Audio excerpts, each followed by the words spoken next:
মানবাধিকার কিসের নিয়ে মানবাধিকার করতেছেন?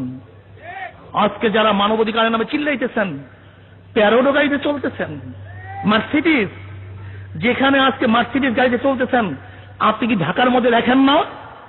রাস্তার মধ্যে দেখেন না? আপনি এসির মধ্যে ঘুমান, আপনি মরমর পাথরের মধ্যে ঘুমান, আপনি হাজার পদের তরকারি দিয়ে ভাত খান।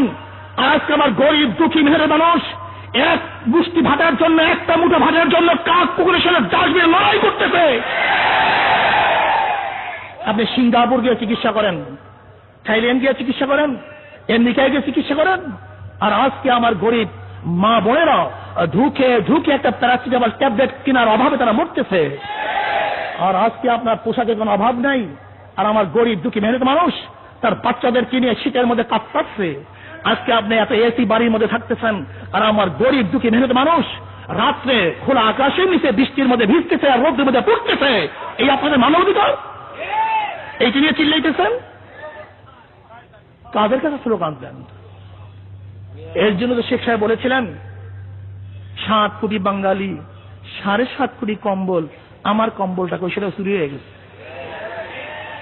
সেটাও চুরি হয়ে গেছে। কি অবস্থা! ইসলাম এমন এক বিধান, এমন এক আইন যেখানে চললে চোখের মধ্যে ব্রেক চলে আসবে। মেয়ে গেল না জানোয়ার গেল খবরই নেই। কি কথা নেই? কাকে ভয় করছে? আল্লাহকে ভয় করে ফেলাইছে। এর জন্য তার চোখের মধ্যে ব্রেক চলে আসে। এর জন্য সুন্দরী সুচ্ছিরি মেয়েদের দিকেও কোন মুসলমান তাকাতে পারে না।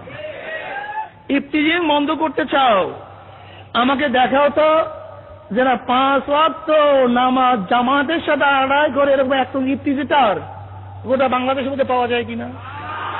কি একজনও নাই? পুরো দুনিয়ার মধ্যে নাই? জেলখানায় গিয়ে খোঁজ করে দেখো, 5 ওয়াক্ত নামাজ জামাতের সাথে আদায় করে এরকম একজন ডাকাত পাওয়া যায় কিনা? খুনি, ধর্ষক, মদখোর, চোরাচালানি না, পাওয়া যায় না। যদি বাংলাদেশকে স্বর্ণের সমাধি করতে চাও, জান্নাতি পরিবেশ করতে চাও, তাহলে আইন করে দাও প্রত্যেকটা মানুষকে, যুবককে 5 ওয়াক্ত নামাজ জামাতের সাথে আদায় করতে হবে।